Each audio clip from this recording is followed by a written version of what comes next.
สบายดีเอทุกคนมาพ่อกับซ่องบ่าวแอน้อยแกเวชชัยอีกคือเก่ามื้อนี้มาพ่ออยู่เฮือนลุงบีบเด้อพี่น้องเด้อถือว่าเฮือนลุงบีบนี่มีงานบ่มีงานกินห้างลูกเช้านี่แหละโดยให้เจ้าเว้าสู่ที่ฟังกินห้างนั่งช้อยคนนี่แหละกินของเองโดยของผัวเรากินของเองเนาะของเองบายคือว่าฮีตของประเพณีบ้านเฮาเลยประเพณีบ้านบ่ให้มันลืมผิดบ้านโดยเขามันถือว่าพัวป้าเลยบ่ได้กินของพัวก็กินของเองเนาะโดยแม่นแหละโดยนี่แหละอยู่เฮือนลุงบีบเด้อที่ทุกคนเด้อตอนนี้มื้อนี้ถือว่าได้กินชิ้นทางของนางซ้อยเป็นลูกสาวของเจ้าได้เนาะโดยผู้ที่อันแม่ของอันเด็กน้อย2คนนั่นแหละเนาะเด็กน้อย2คนนั่นแหละโดยมาจะรับจ้างโดยถือว่ามื้อนี้ก็ได้กินชิ้นทางแต่ว่าบ่ได้แม่นกินของครัวกินของตัวเองเด้อพี่น้องเด้อบอกอีกทีทุกคนก่อนนี่แล้วก็ทั้งอันนี้ก็แนวโฮมเพิ่นนี่แนวโฮมภายในบ้านนะครับใต้เฮานี่เป็นหลักบ้านหลักเมืองสบายดีที่แนวโฮมโอ้สบายดีโดยอยู่ดีมีแฮงเด้อโดยเพิ่นไหนนี่ได้โดยคนอนาถาก็แม่นเลยนี่โดยเพิ่นสิเว้าไปก็แม่นแล้วนัดแม่นแหละข้อยก็ดีอกดีใจนำคือว่าคำเฮาบ่เฮ็ดบ่ได้กินก็ย่านบ้านเมืองเพิ่นเว้าเนาะโดยนั่นแหละมันไกลเนาะแม่นบ่ในโฮมบ้านเฮาถือว่าคำพัวปะเนาะพัวปะนี่ต้องได้กินฮีตกินคองในประเพณีบ้านเฮาเนาะกินฮีตคองแล้วมื้อนี้มีคือเพิ่นว่าอะไรได้มีจีกใบน้ำตาลเนาะบ่ได้ปะห่างจากนี้กันบาดนี้ถ้าพัวมักพัวห่างกันสิกลับมาเอาก็แม่นได้แต่งใหม่ได้เนาะโดยประเพณีบ้านเฮา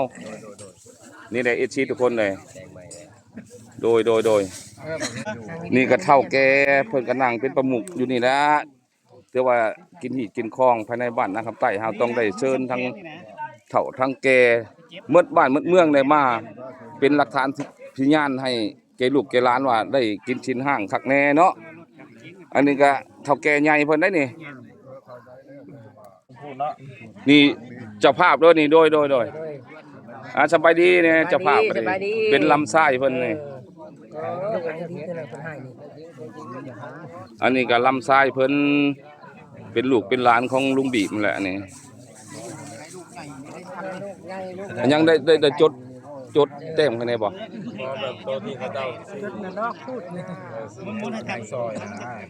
ผู้อยู่ทั้งเฮือนก็มีพี่น้องแต่ว่าเฮือนเพิ่นบ่ใหญ่ก็เลยบอกบ่ได้ขึ้นทั้งเฮือนอยู่อันลุมอยู่ตารางตอนนี้นะโดยแม่นแหละแต่ว่าบ่ได้ซอยเพิ่นก็คอยก็มากินแล้วก็พอกินอิ่มแล้วก็มื้อคอยโดยมีแต่ก็แหละดีใจแหละโดยโครงการเสร็จอันนี้สิซอยลุงบีบอันนี้ให้เพิ่นไปซื้อน้ำซื้อในเด้ออีกทีนี่คอยซอยเจ้าอันนี้มื้อนี้โดยขอบใจโดยว่าแห้งๆเนี่ยเจ้าบ่ได้อยู่ดีมีแห้งแต่นี่ต่อไปขอบใจเด้อโดยบ่ให้ได้ใครบ่ให้มีว่าแล้วโดยซอยลุงบีบเด้ออีกทีเด้อรวยจะต่อไปบอกกะบ่ได้มีหลายปานใดแหละพอได้ให้ลุงบีบซื้อซอยกันไปนี่แหละเนาะซื้อน้ำซื้อในโดยพอได้ซื้อน้ำซื้อในซื้อหยังเพราะว่าเวียกงานเพิ่นมื้อนี้เนาะอยู่ในนี้ก็สิได้มูลค่าก็สิได้เสียหลายนะกันเลยมาซอยเพิ่นแต่บอกก็บ่ได้มีเงินมีคำพอปานใดดอกแต่ว่าความน้ำจิตน้ำใจจากซอยเรือนี่ล่ะพวกเจ้าสิเอาหยังก็แล้วแต่เด้อคอยซอยเอายาไปดำเลยลวดแล้วจะเป็นดำมัดอย่าห้ามเขาให้ดำลวดอันนี้เป็นเฒ่าแก่ทั้งฝ่ายหญิงเฮาเด้อถือว่าเพิ่นก็ได้มานั่งเป็นประมุขให้ลูกหลานมาเป็นหลักเป็นฐานว่าซั่นซะว่าได้กินชิ้นห้างได้ปะกันเนาะโดยนี่ก็ทั้งฝ่ายหญิงฝ่ายชายก็ได้มานี่แหละเฒ่าแก่หญิงแก่ชายโดยแม่นแหละมาเป็นหลักเป็นฐานให้กันว่าได้กินแล้วเนาะ โดยเขาบ่ให้ครับ นั่งอยู่ดีๆเลยกว่าเฮ้ย เด็กกำลังหลั่งมาอยู่ได้พี่น้องเอ้ยผม ปีแล้วมา นั่งเป็นเทวอยู่ข้างเนาะ มา เอ้ยจันสบายดีซี่แน่โดย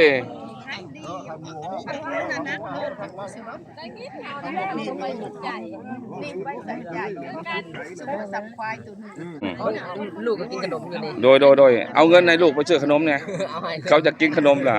ให้ได้ ให้แล้วบ่ ได้เลย พันเลย โดยแกกินได้ไหมลูก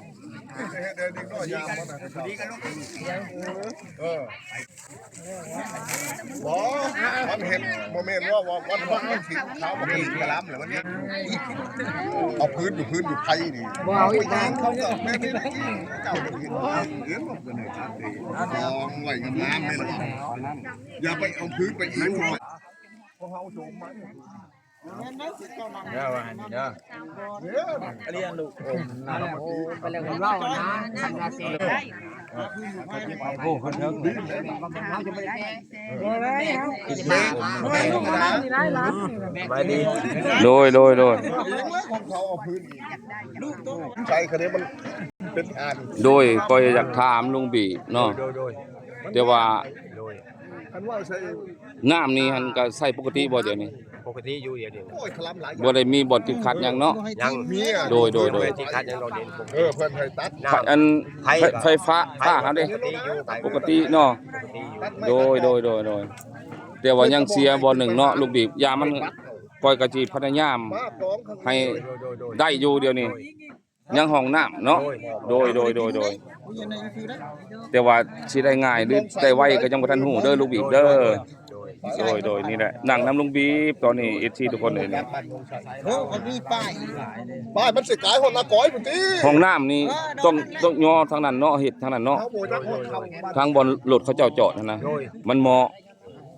ให้มันโชคดีแหน่จังหน่อยเนาะห้องน้ำเนาะ อยู่ห้องน้ำก็เอาชนพุ่นแล้ว นั่นแหละจังว่าโดยแม่นแหละทั้งชนพุ่น ไปใส่มันน้ำมาลอยได้ห้องน้ำนี่เอา เนี่ยได้ก็ตามเด้อลูกบีบเด้อคอยดีอกดีใจนำ ไปพูดข้างอันนี้ไปจุ่มกันเขาเลย อันนี้เจ้าชีเฮ็ดอะไรในปึ้มอันนี้นะ คือมันเขาจดอันนี้เขาจดเงินไว้ก่อน โดยเงิน ขายควาย โดยอันมื้อนี้หันค่ากินฮีดพร้อม ค่าที่ชอบเลยขาย แล้วก็ ขายเล็กน้อย ได้แบ่งเฮ็ดพูดขายนำ โดยแม่ แล้วถือว่าพอได้เห็น อันนี้จะไปแปลงมาเรื่อย เงินอันไปจ่ายในครอบครัวนิดหน่อยเนาะ สมมุติว่าเฮากินก็กินหมดไปละล่ะเนาะแต่ว่าให้พอได้เงินนำเนาะ พอได้ใจคือเกลือ พอได้ซื้อมักพริกเป่งนัวกินนั่นแหละเนาะโดยแม่นแหละถือว่าอันเจ้าชีดพูดเท่าใดมื้อนี้ ซื้อไปแจก อันเขาเจ้าเอาพอมาแล้วติ แล้วเขาเอาไปหมดแล้ว โดยพอแล้วเนาะ เอาหมดแล้ว โดย เอารถนะเจ้า แล้วสั่งคอยบ่ได้นำแล้วซะเนาะเต็มเลย จนบ่พอเก่า โดยเอาอย่ามันถือว่าคอยนี่กินแค่ท้องเลยอิ่มแล้วก็พอเมื่อคอยสิกินน้ำเจ้าก็ได้ติ ได้ โดยยันว่าโอ้ยบ่ให้กินน้ำได้บ่วะ ฮะคำว่าผิดพลาดประกันใดก็ขอโทษขออภัยนำอีซีเด้ออยากเหยาะนุ่งหัวหมวนน้ำมันลุงบีบเพิ่นยันว่าอีซีว่าโอ้ยเว้าไปอันทุกที่ทุกแดนบ่แม่นเว้าหยอกลุงบีบซื่อๆเด้ออีซีทุกคนเด้อแต่เพิ่นก็สิให้บอกแอน้อยแก้วใส่กินน้ำกันนั่นล่ะเพิ่นก็บ่ได้เอาไปใช้ดอกเพิ่นว่าเดี๋ยวเพิ่นก็ได้เฮ็ดแบ่งพูดขายน้ำแน่ส่วนหนึงก็มาเฮ็ดกินให้เฒ่าแก่บ้านเมืองเฮาเนาะพอให้ฮู้ว่าฮีดของสมการว่านางซ้อยได้ปะผัวก็ได้กินฮีดกินของเนาะโดยแม่นแหละ ผู้หญิงเขาหมู่เอาไว้แบบว่าเขามากินแล้ว อ้ำไทยเนาะเป็นแถวอยู่ข้างอันนี้นะพ่อ จะแพงเนาะ เป็นเจ้าแพงไหน โอ้ยแล้วนั่งเป็นระเบียบคักนั่งเทียมเพิ่นนี่นั่งข้างหน้าใครแหน่จักหน่อยนั่งเทียมเพิ่นถึกเลขบ่มานบ่เอ้าได้ 10,000 บ่น่ะนี่ บอกว่าไปห้านเด้อ ไปซื้อM100มาได้มั้ย นั่งเลยลุงเดียวผมไว้ เขาให้เลิกสร้างคือให้เลิกสร้าง ดีแหละชมเชยเด้อเจ้ามารให้เฮงอีกตอนหน้าไปก็ให้ร่ำให้รวยกว่านี้อีกให้ถึกได้หลายกว่าเก่า เขาให้คอยเลิกสร้าง คือว่าแล้วมารไผมารมัน จังหวัดที่ออกมือวันจันทร์ที่สาม ให้เราคุ้มมือ คือว่าแล้วเพิ่นพันเองเพิ่นเด้บ่ในดองเจ้าพันเองบ่ พันเองนะ อันถึก10,000โพแม่นบ่บ่ได้ตัวตะดองบ่ โอ้ย1,000กะลองเอ้ยชูตลอด อ้าวเจ้าคือบ่เอาหน่อยคือบ่ไปบอกตะดองแน่ บ่แล้วเขาก็บ่ไป แต่เก่าอันเขาว่าพันน่ะแล่น บอกว่าชักชื่อ ไปรถไปบอกข่อยรถแต่เก่าตะดองชื่อเด้อนั่น เช้าเขียนมาแล้วขอชื่อนะคะ โดยบัดมันว่านี่มันบ่บอกฮอดตะดอง เดี๋ยวก็ไปชื่อยาล้างหัวก็บอกแม่ขอ โดยมื้อหน้าเด้อนายดองเด้ออย่าลืมไปบอกตะดองได้แต่เก่าเจ้ายังไปบอกข่อย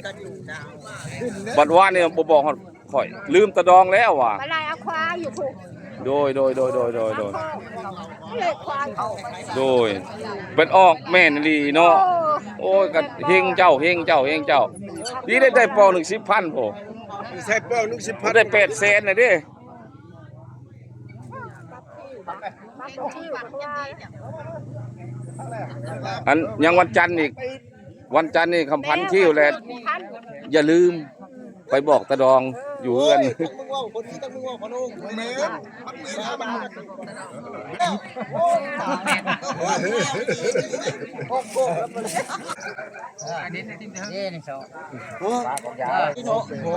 ธรรมดาเลยปลาเนี่ยผมเนี่ย แต่มึงว่าขี้ขยะคู่ใช่เนาะ มันบ่แม่นมากินนะคุณเนาะงูบ่กินตรงเงินทอน เนี่ยเฒ่าแก่บ้านเฮายังหลังมาอยู่ได้พี่น้องเอ้ยยังบ่ทันได้เมิดได้บ่ดีแหละเพื่อเพิ่นเฮ็ดอยู่เฮ็ดกินเนาะเฮ็ดกินก็ยังบ่ทันแล้ว มึงปลามันไผบ่ดอก 68 48ไป ทอนมา10,000โดดมาให้กูสิ คลิปนี้ก็จบสำเร็จเด้อสิทุกคนเด้อถ้าติดตามคลิปหน้าคลิปนี้เขาว่าลาพี่แล้วน้องอีเสียเฮาอยู่ดีมีแฮง 48 ร่ำรวยมันทุกผู้ทุกคนเด้อ 84ช่อง